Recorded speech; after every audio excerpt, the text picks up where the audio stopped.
Welcome, listener, to this deep dive. Today we're jumping into a book that, well, it's touched millions, Paulo Coelho's The Alchemist. We're going to treat this almost like a detailed book review. That's right. And if you enjoy these kinds of explorations into ideas and stories, maybe think about hitting that subscribe button so you don't miss out on future deep dives. Definitely. So our goal today is really to get under the surface of The Alchemist. What are the core ideas? Why has it resonated for so long with so many people? We'll follow Santiago's path and try to unpack the wisdom he finds. Okay, let's get started then. It begins with Santiago, the shepherd boy, and this recurring dream he keeps having. It sounds pretty vivid, like more than just a normal dream. It really does. And what's interesting right away is his life. He's a shepherd, he seems content, he knows his world. There's even a hint of romance with the merchant's daughter. Right, a settled life is possible. Exactly. But this dream, this treasure at the pyramids, it's pulling at him. It sets up that core tension immediately. The familiar, the safe, versus this call to something unknown, something potentially bigger. And then, almost out of nowhere, this old king figure, Melchizedek, shows up. Yeah, like a figure from myth almost. And he introduces this huge concept, the personal legend. Can you break that down a bit? What exactly is it in the context of the book? Well, the personal legend is really the heart of it all, isn't it? It's framed as your true calling, that thing you've always wanted to accomplish deep down, something you maybe knew when you were younger before life got in the way. Before the doubts creep in. Precisely. Melchizedek talks about this mysterious force, and you can interpret that how you like. Maybe it's fear, societal pressure, self-doubt. But it actively tries to convince you your personal legend is impossible. So finding it is about hearing your own voice again. Yeah, cutting through the noise. Yeah. And Melchizedek gives him that famous line. Oh yeah, the one everyone quotes. When you want something, all the universe conspires in helping you to achieve it. It's such a powerful, optimistic idea about intention, you know? He really is. And he gives Santiago the stones, Urim and Thummim. Right. It's sort of tangible tools to help interpret the omens, the signs the universe supposedly sends.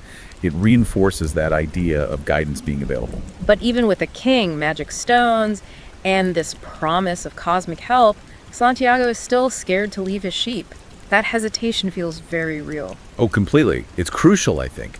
It shows it's not easy. He has security, predictability, leaving that for a dream. That takes a massive leap of faith. It underlines that the first step is often overcoming that comfort zone, that fear. So he takes the leap, sells his sheep, goes to Tangier, and bam, robbed. Just like that. Yeah, it's brutal. A real punch to the gut right at the start of his journey proper. What's the point of that? It feels so discouraging. Well, it shatters any illusions, doesn't it? That this will be easy or straightforward. He feels betrayed, questions everything. But crucially, it forces him to dig deep. He has nothing. He has to adapt, to find resilience. It's adversity, but it's also the start of his real education. Which leads him kind of unexpectedly to the crystal shop. This feels like a pause, maybe even a detour. It does seem like a detour, but it's packed with learning. He learns about business, sure, but also about communication without words. That shared understanding you can build. Like a tuition. Sort of, yeah.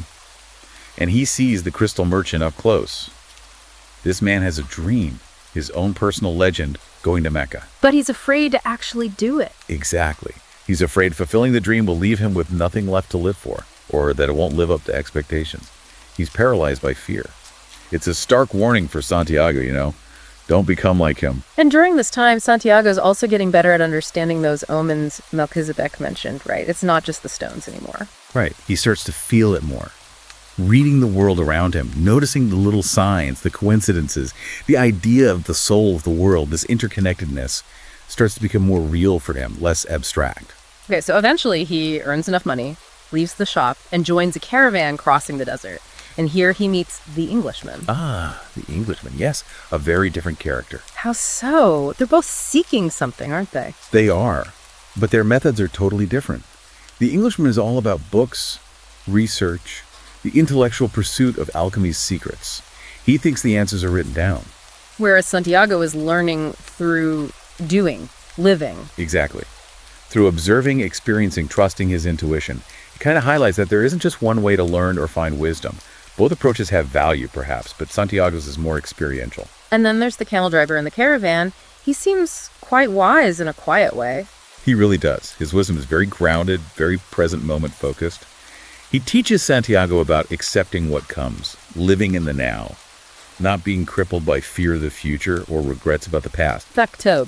Maktub, it is written, which, yeah, sounds fatalistic, but I think it's more about accepting what you can't control and focusing your energy on your response, on the present. Yeah. It brings a certain peace, even in the desert's uncertainty. Then they reach the oasis, a safe haven, and Santiago meets Fatima. This feels like a big moment. Huge. And potentially another detour, right? Love. Could it derail his personal legend? That's the question the book explores. But Fatima is presented differently. She's described as a woman of the desert, someone who understands waiting, who understands that men must follow their path. So she doesn't see herself as competing with his dream. Not at all. She becomes part of it, a reason to return, a source of strength. Her love doesn't try to possess or restrict him. It actually supports his quest, which is a really beautiful, maybe unconventional portrayal of love. It suggests true love empowers your personal legend. It doesn't hinder it. Okay, so love is part of the journey, not an obstacle. And then at the oasis, he finally encounters the alchemist himself. Yes, the title character, finally. A powerful, enigmatic figure. And he really pushes Santiago, texts him. He does. He forces Santiago to go beyond just understanding omens or having faith. He pushes him towards a deeper connection, listening to his heart, understanding in the soul of the world directly. What are the core lessons the alchemist imparts? Big ones. Listening to your heart, truly listening. Understanding that fear, especially the fear of suffering, is often worse than the suffering itself. Overcoming that fear is key. And reinforcing that idea about love. Absolutely. He states it clearly. Love never keeps a man from pursuing his personal legend. If he abandons that pursuit, it's because it wasn't true love. Wow, that's quite a statement. It is. The Alchemist is really about pushing Santiago towards self-mastery, towards embodying the principles he's been learning. We even see him perform actual alchemy, turning lead into gold at that monastery. What's the significance of that? Is it just magic? Well, it's literal alchemy in the story, yes.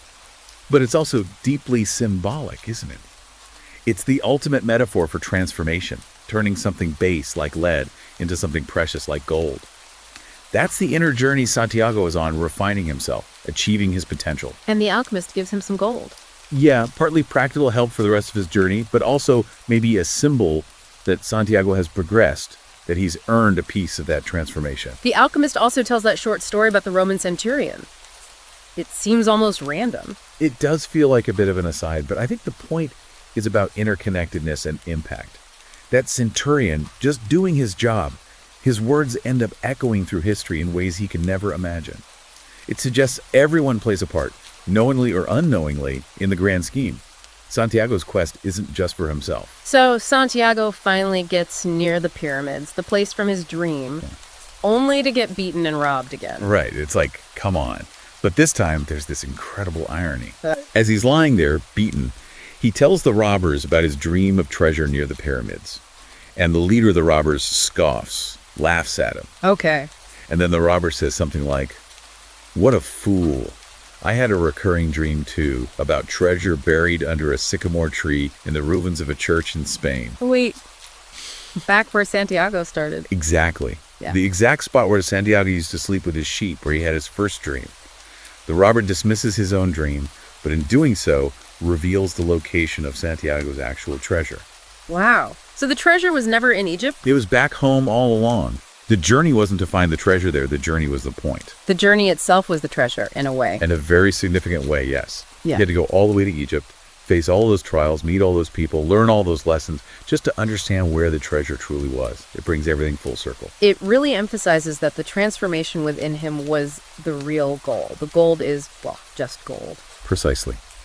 He found courage, resilience, love, wisdom, connection to the soul of the world.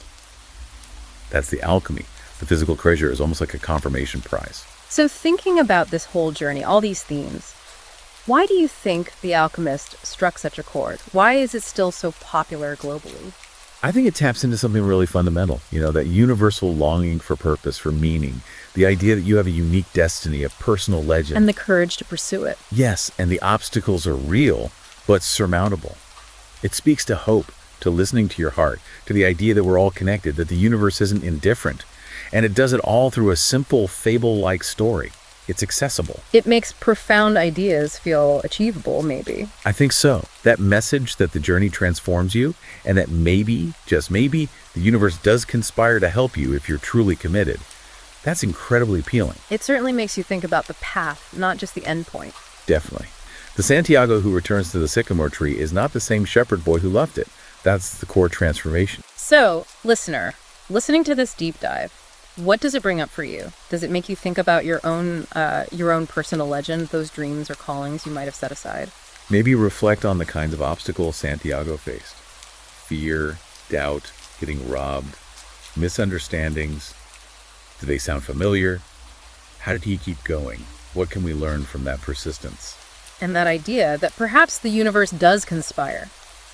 What's one small thing, maybe just one tiny step you could take today to move a little closer to your own path, whatever that looks like? Because, we've really only scratched the surface here. The Alchemist is so rich with symbolism.